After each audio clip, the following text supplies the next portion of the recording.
I mean, this was an absolute shellacking blowout. I don't know what you want to call it. What do you think it means?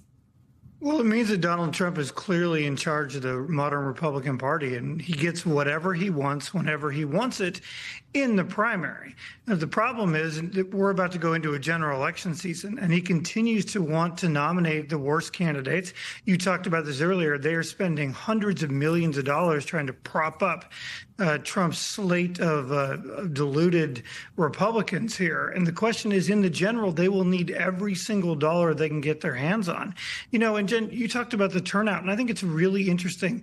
In the elections we've seen, over 100 elections since Trump came in office, Democrats are overperforming by about 10 points. But when you look at why, it is because Republicans are not turning out in massive numbers. Their people aren't angry, as Chuck was saying. They're getting kind of everything they want.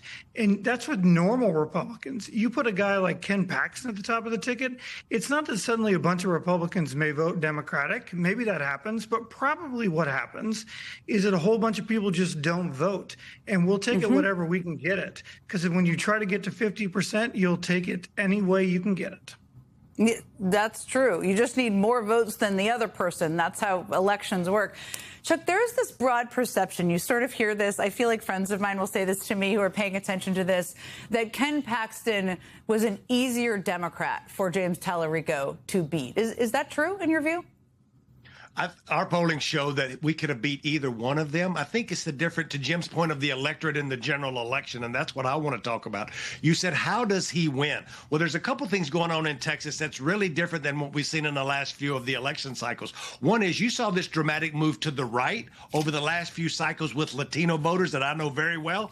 Well, what we've seen in the primary was them dramatically moving back because guess what? They don't like their aunts and uncles picked up by ICE. They don't like the gas is $4 a gallon. So if Latinos are moving back, Jim said the electorate was moving back 10 points, which is right. But Latino voters in Texas have been moving back over 20 points. And if that stays true for the general election and you couple a bunch of just a few disenfranchised Cornyn voters, that's the recipe for Texas to truly turn blue. Yeah, the polling has showed that. Okay, I want to talk about that more. But I want to go back to Jim just for a moment, because one of the things we all know from working on campaigns is you got to be clear-eyed, too, about your opponent and their capabilities, as much as they may seem crazy. And Ken Paxton is perhaps the most corrupt person on the ballot this year. I think he safely is. But what do you think? He is connected clearly with the Republican base in Texas, especially with Trump voters. He has Trump's endorsement. This seat, again, could swing control of the Senate. What do you think? This is excitement. Everybody's looking at him and they think, wow, he's crazy. But what do Democrats have to be clear-eyed about here? That it's not about them. It's not about Ken Paxton. It's about these voters in Texas and their lives and their hopes and their dreams. You got to have a proactive message that excites people, that says you get it and that you're going to make their lives better. People are struggling out there and they don't want to hear a bunch of negative attack ads. They want very clear ideas on how to make gas prices cheaper, grocery prices cheaper, and get along. And I think the problem Democrats got into, Jen, and you and I have talked about this a bunch, is we just thought we could hammer Donald Trump for 3 election cycles. We thought it was just enough to kind of demagogue him. And that's just not where people are. Ken Paxton has won several statewide elections in Texas, and they weren't close. So this whole theory the Democrats are saying, oh, my God, we're definitely going to win because Paxton's on the ballot. I don't think that's true. I think we're going to have to win a very tough election in a state we haven't won since my senior year in college. So let's be very clear on how hard this is. Jen, sadly, I'm now a member of the AARP. Oh, that's all right. You're owning it. I like to hear it. Okay, Chuck, I've had James Tallarico on several times, and he does not sound like a traditional politician. He is certainly not somebody who spends all of his time attacking his opponent. And he'll have to do that, of course, to some degree here, as he has done. But what is the strategy here, to Jim's point, in terms of the balance between you have this deeply flawed candidate who you're running against? There's going to be a lot of pressure for him to go absolutely nuclear on Ken Paxton, and also at the same time talk about continue to introduce himself to voters in Texas and tell them what he's going to do in the Senate. What should people expect about what that balance is for him?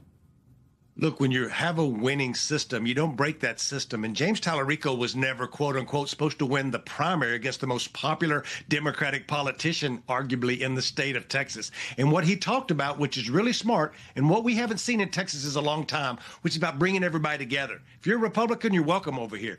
If you're a lefty Democrat, you're welcome over here. If you're in the middle, you're welcome over here. However you identify yourself, this campaign is about welcoming you in, and not about left versus right, but top versus bottom. That's where the anxiety is. And I think that's why a uniquely qualified candidate like Tallarico, who's looking for things that bring us together and not the things that tear us apart, which is really different. Me and Jim's run a lot of campaigns. A lot of people have talked about doing that, but they just scorch earth like everybody else. Tallarico shows up and starts quoting the Bible. When's the last time you saw a Democrat do that just as a starting point? That's what makes him very different. He's super connected to the community and all communities, and he's going to be at all the places all the time. That's what's going to make this really different.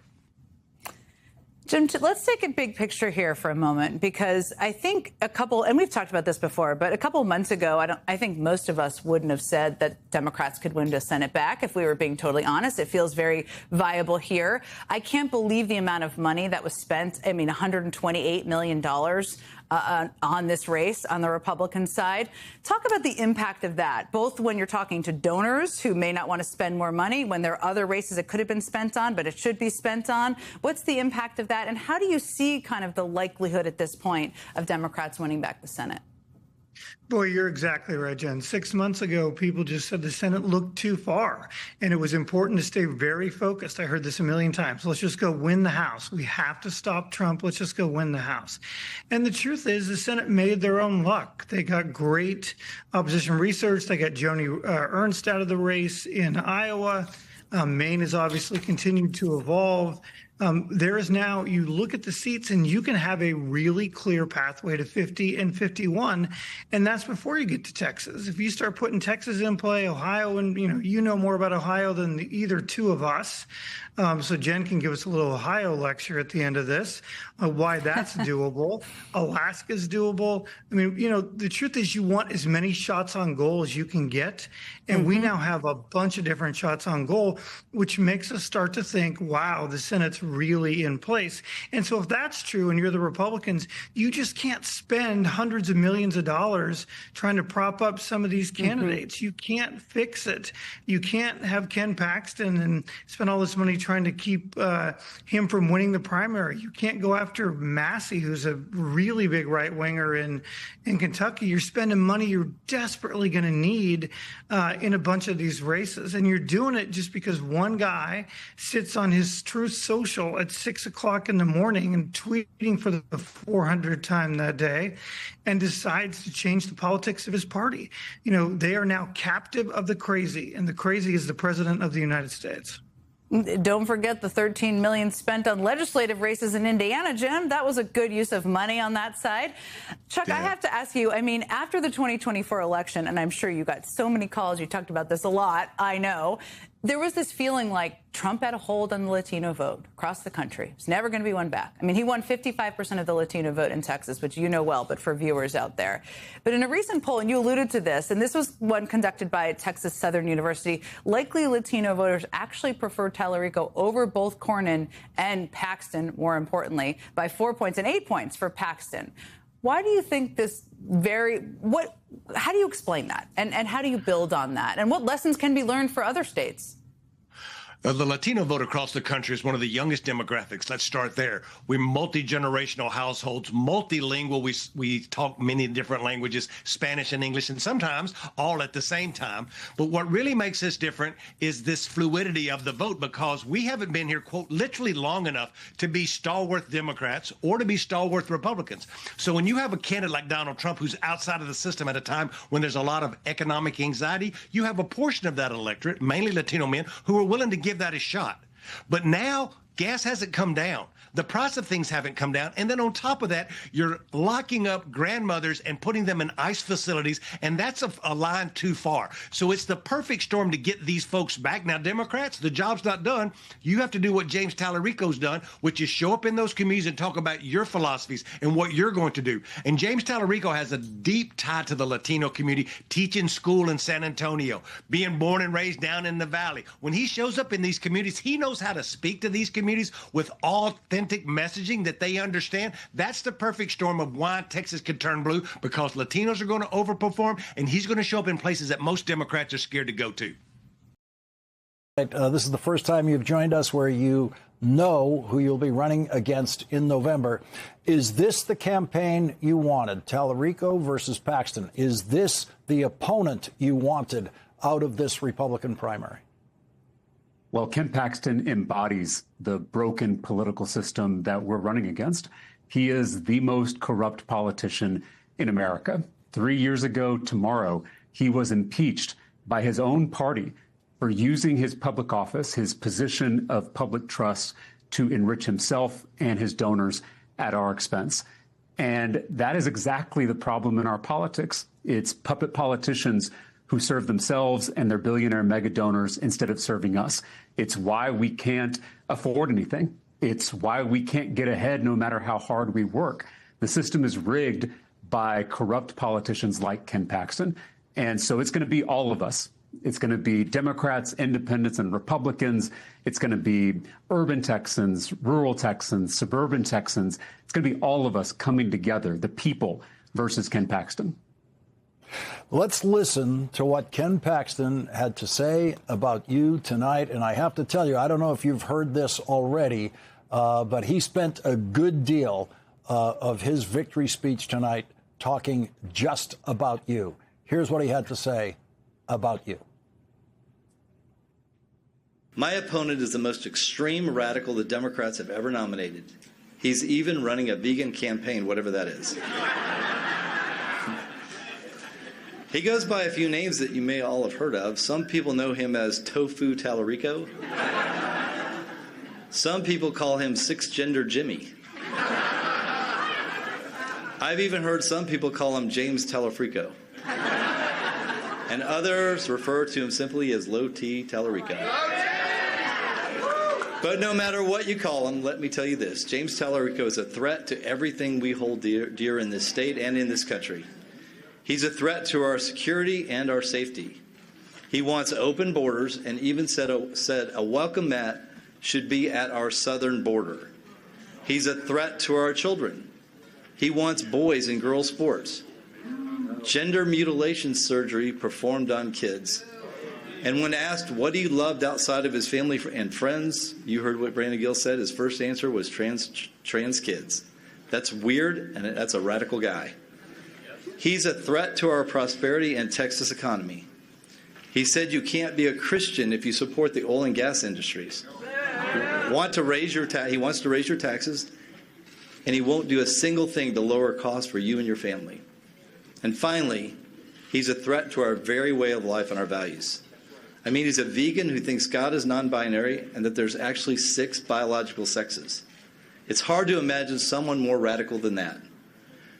No matter what he says or how much he raises, the reality is that James Tallarico is going to be nothing more than a Texas-based puppet for Chuck Schumer and the National Democrats. That is it. That is, as of tonight, the Paxton campaign against you. What is your equal time response to that? Well, Ken Paxton is morally unfit for office. He'll lie to you with a straight face. He's failed the character test. He's the most corrupt attorney general of our lifetime, and he puts the interests of himself over the laws of Texas. Those aren't my words. Those are the words of Ken Paxton's fellow Republicans. This November, working Texans, Democrats, independents, and Republicans alike are going to come together to defeat the most corrupt politician in America and the broken political system that he represents. So he's going after you in very personal terms. He's calling you, he's got names for you that we just heard. I don't want to repeat some of those. But obviously, he's going to spend a great deal of his time talking about you and transgender issues and children. What do you want Texas voters to understand about that? Well, this is how puppet politicians like Ken Paxton stay in power. You know, he's spent his entire career selling us out for his donors. And that, I think, is going to be apparent to Texans over the course of this race. And so the only way he's going to hold on to power is through distraction and division. This is the oldest strategy in the world, divide and conquer. They divide us by party, by race, by gender, by religion, by all this culture war stuff. So we don't notice that they're picking our pockets, that they are closing our public schools all over Texas. They are gutting our health care, raising our premiums for Texans all over the state. And they are raising taxes on all of us while they cut taxes for themselves. And so I think Texans see through this game. They realize that we're being pitted against each other with these old, tired culture war fights so that corrupt politicians like Ken Paxton can hold on to power and continue to enrich themselves and their billionaire mega donors. What about Texas voters who want to know from you on this particular issue? Is Ken Paxton telling the truth about you in relation to these issues, especially involving what he was just talking about there, transgender issues involving children? No, Ken Paxton is clipping comments, taking them out of context to try to paint a picture, trying to paint me as someone I'm not. You know, Ken Paxton has a criminal record. I have a legislative record over 4 terms in the Texas House of Representatives, where I've brought Democrats and Republicans together to pass more than 60 bipartisan bills to cut property taxes, to raise teacher pay, to lower the cost of housing, prescription drugs, and child care across Texas. And I'm going to put that record up against Ken Paxton's criminal record any day of the week, twice on Sunday. I've called out the extremes in both parties, on the right and the left. You know, I've called out Ken Paxton for his blatant illegal corruption, but I also called out President Biden when he failed to secure our southern border. So I'm not interested in going to Washington, D.C. to serve one political party. I'm going to Washington, D.C. to serve the people of Texas. That's the exact opposite of what Ken Paxton does. He serves himself and his billionaire mega donors at the expense of the people of this state. You just heard Ken Paxton say that you are for open borders. What's your response to that?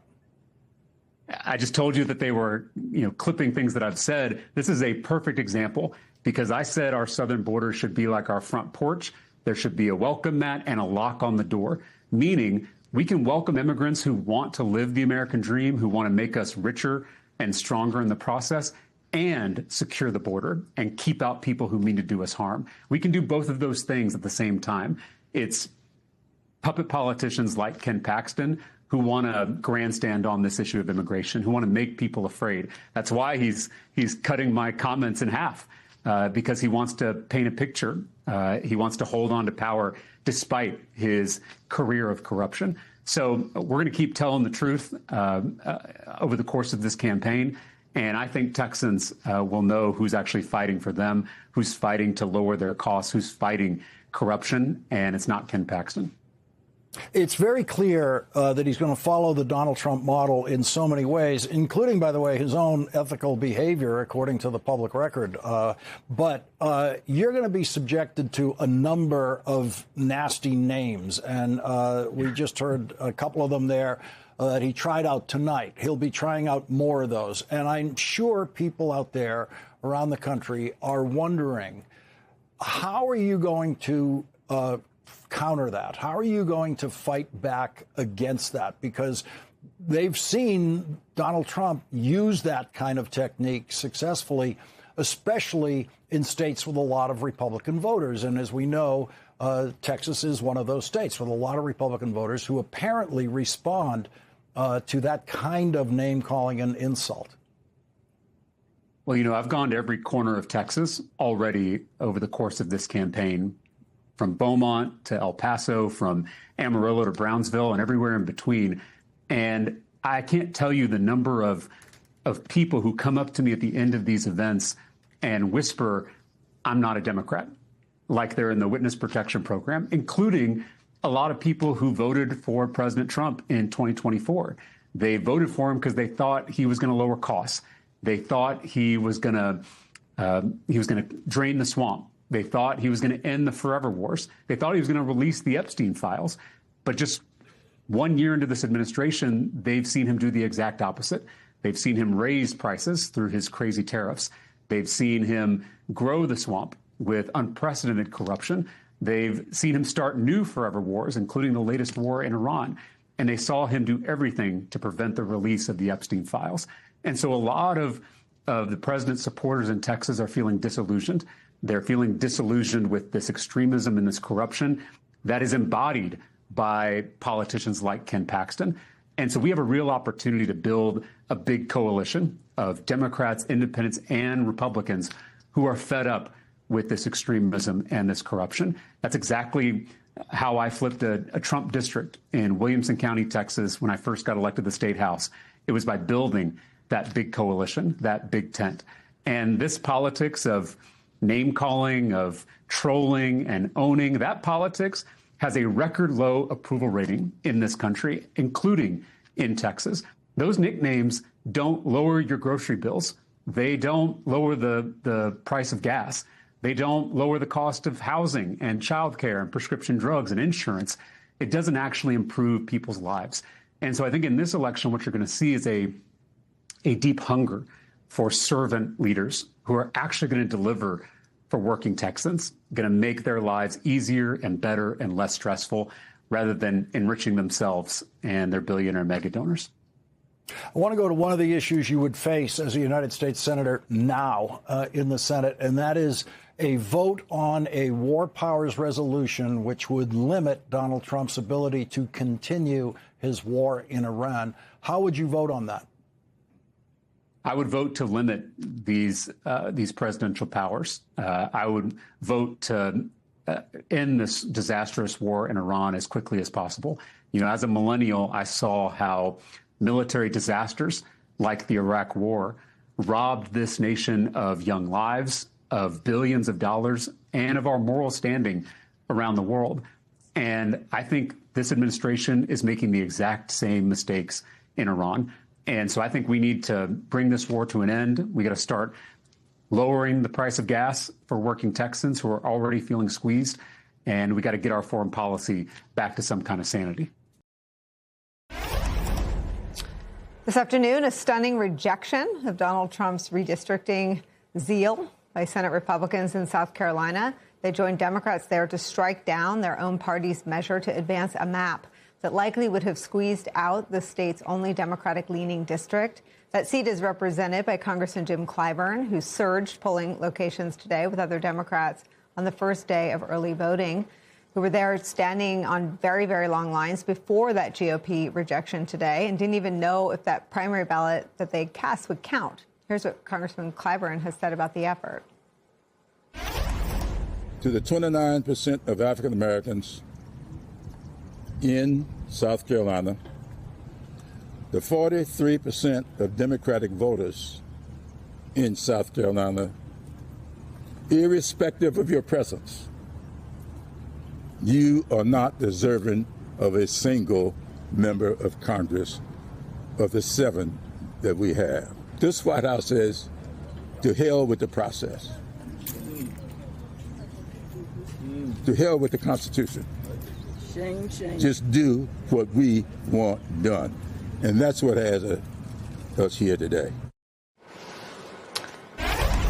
Joining our coverage, political analyst, the former Senator Claire McCaskill's here. Ben's still with me. So, Claire, this is significant, and this counts as sort of a man bites dog story because Republicans did not fall in line. Just talk about, A, why that's news, and B, what that means.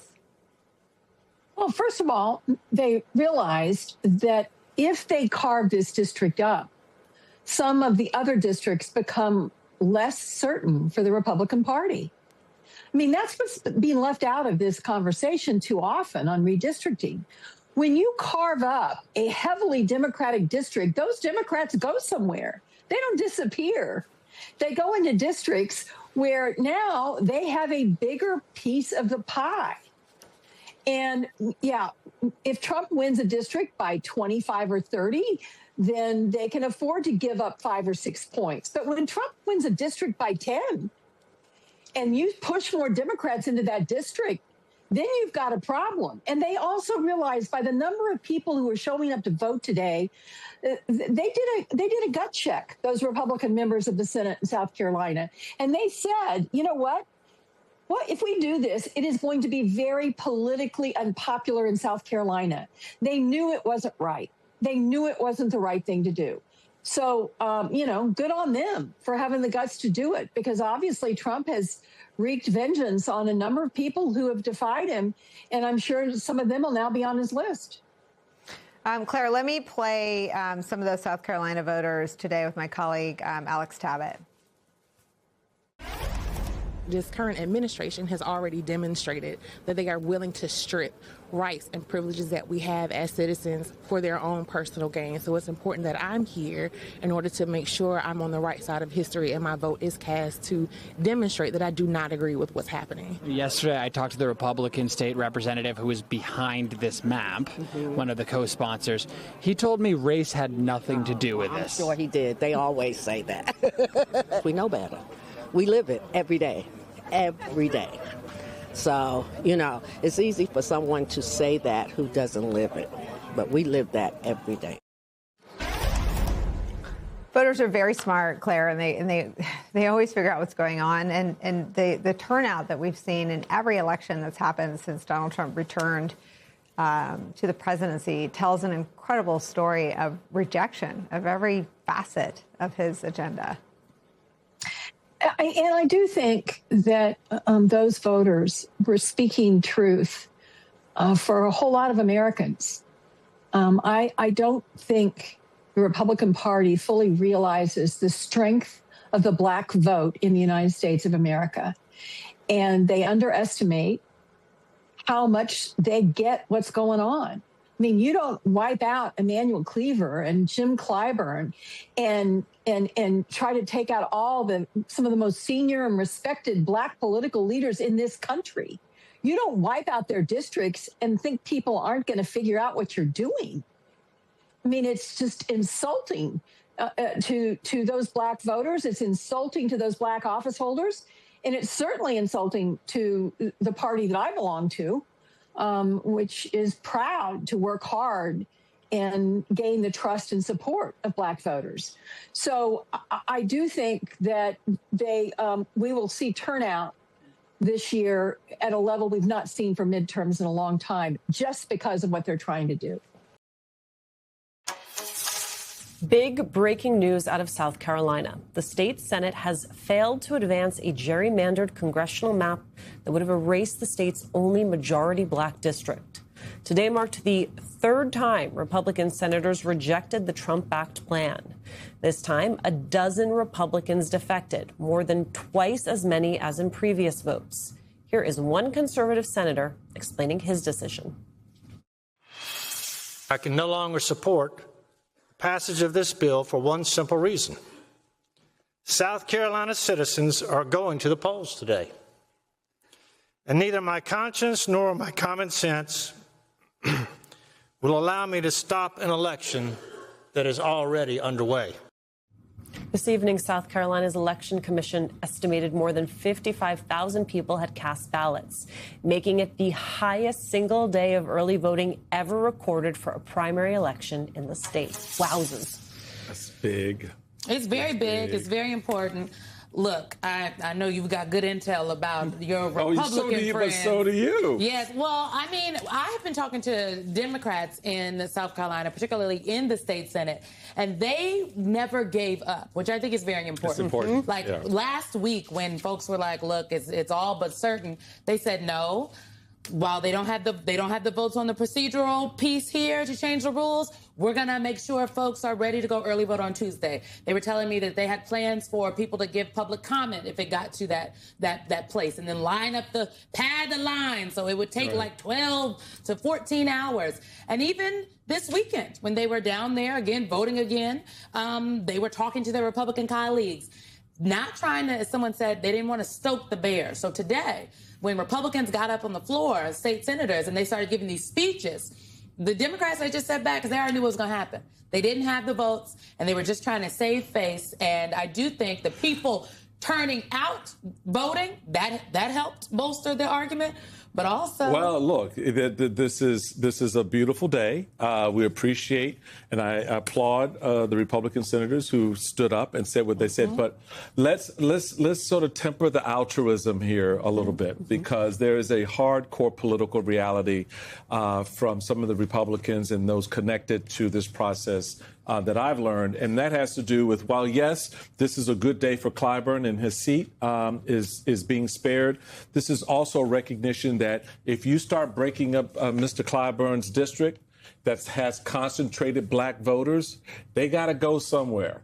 And where do they go? They go into these largely concentrated white districts, and that changes the dynamics for future races. When suddenly you're now injecting black voters who may still be a part of a district, but now you're adding more, that changes. So those senators were also noting the fact that their interest more broadly, not just state legislative, but those other congressional districts would be impacted by this decision had they gone down that road. Well, Jim Clyburn said that would happen. So today is a win for the people in South Carolina. I would also argue the people in Alabama, because a federal court blocked Alabama from using that racially gerrymandered map in 2026. So that extra district from Shamari. There we go. Shamari, it'll be there. It'll be there. We are now 161 days away from the midterms, and tonight is one of the biggest primaries of all. It is the Republican Senate runoff in the state of Texas between incumbent Senator John Cornyn and challenger Ken Paxton. And it turned out to be not very much of a race at all. Paxton is officially projected to win with more than 63% of the vote. Cornyn, a mainstream Republican who is seeking his fifth term against State Attorney General Ken Paxton, a diehard MAGA candidate with a history, and I'm saying this in the most PG version imaginable, a history of scandals. In the final days of the race, President Donald Trump enthusiastically endorsed Paxton. The winner will now face Democratic nominee James Tallarico, who is seen as a rising star in the party. In the last hour, Tallarico spoke with our colleague Lawrence O'Donnell about the race. Watch this. Ken Paxton embodies the broken political system that we're running against.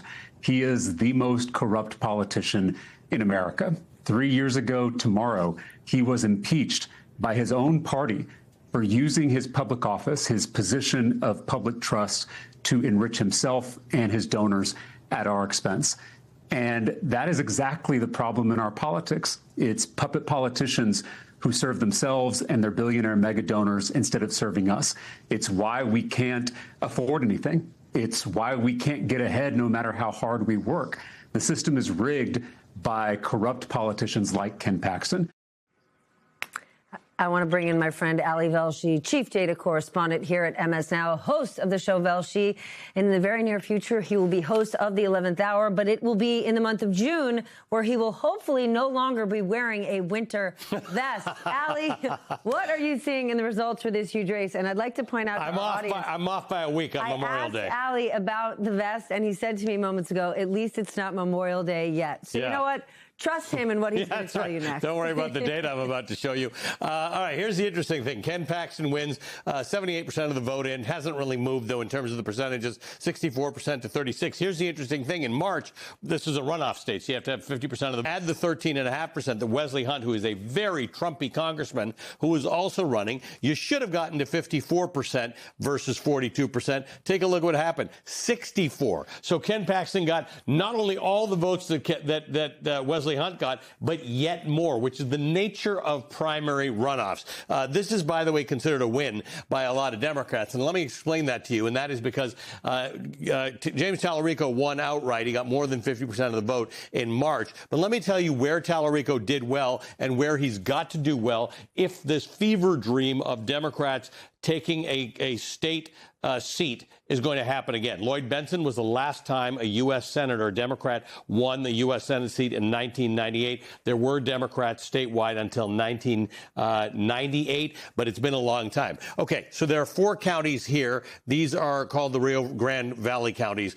James Tallarico has done very well there among Latino Hispanic voters who have shifted. They had shifted to Donald Trump. They're shifting back all along the Rio Grande. That's an opportunity for him. Then there's the Austin-San Antonio corridor, which he did very, very well in. As you can see, he won all of those in the primaries. He didn't win the Houston area, except for one particular county here, but those were all Democratic votes. They went to Jasmine Crockett, so he's got an opportunity here. And then he's got the Dallas-Fort Worth Metroplex. Again, this is Jasmine Crockett's backyard. If he can motivate those voters, Jasmine Crockett got a lot of new voters, including a lot of black voters, out to vote for her. Will they come out and vote for James Tallarico? If all of that combined with a pretty rough candidate in Ken Paxton comes to pass, it could be in for an interesting night in November. I want to show you a couple of districts in House districts where we had primaries in Texas. District 33 was Colin Allred. He used to be the House member. He resigned when he ran against Ted Cruz for the Senate. He was succeeded by Julie Johnson, who's technically the incumbent. She has now lost that. Colin Allred will go back into the election as the Democratic candidate in District 33. And over here in Houston, I want to show you District 18. This is Christian Menefee. He's 38 years old. Al Green, 78 years old. They are both progressives. Al Green's basically his district got redistricted out, so it was much more of Christian Menefee's district, but he's only been in Congress since the beginning of this year. Very clear victory for him. He is going forward as a Democratic candidate. Again, 2 progressive candidates. There's some crypto money involved in here, but 2 progressive candidates going up against each other, the younger generation beating the older generation. So once again, I would say overall, while most of the attention tonight, Stephanie, was on the Republican side of the primary, the energy might be on the Democratic side of the primary, because when you do the math, if you're James Tallarico, you're probably by a percentage or so ahead of where you were this morning. And to be clear, Allie, north, south, east, west, rural, urban, suburban, if there is an election, there will be crypto money in there. Stay with us, Allie. I want to get smarter with the help of our leadoff panel and bring in Texas native Abby Livingston, congressional correspondent for Puck News, and Larry Sabato, director at the Center for Politics, a UVA professor and presidential historian. UVA, which hosted the NCAA lacrosse championships this weekend, where the Princeton Tigers were victorious. Abby, you are a Texan. Hopefully your parents are watching. You know politics, especially in the age of Trump. What is your reaction tonight? Well, my mother is for sure watching. She's one of your biggest fans. I'm stunned with the margin. I mean, we're looking at almost 30 points, and I don't think many folks in Texas saw that actually coming. They thought, I mean, there were some scenarios where people thought Cornyn could win. This is a rout. I'm from Texas. We would call it John Cornyn got whipped. This is just a very, very dramatic night in Texas politics. I think the central question that is not obvious in this is John Cornyn is the lifeline of money leaving Texas, donor money going to other senators. So now Republicans have a money pit problem. John Cornyn is no longer there to serve that purpose. But on top of that, this Senate race has cost over $100 million just in the runoff. And who are these people donating? Are they Texans? Yeah, so it's the old Bush network, the old federal. They're not the right-wing billionaires who donate hundreds of millions of dollars. This is like the bundler types. And so John Cornyn so it's not just that the money's not going out. Republicans are now looking in the face of a very serious problem of money needing to come in, because Ken Paxton is not a good fundraiser and James Tallarico is. So at some point, Republicans may have to start making choices about cutting money elsewhere to save the Texas seat. Larry, how does this affect the big picture for control of the Senate? Well, if Democrats could win Texas, they'd be well on the road to taking over the Senate, because winning Texas is not just winning Texas, as big as that is. It suggests that there is a sizable blue wave, and that blue wave would carry over, I would think, to Iowa and Ohio and possibly other states, certainly Maine, North Carolina. It would be enough for Democrats to get at least a nominal majority. One thing that I think is important to remember, though, turnout declined pretty dramatically, which is the norm for a runoff election.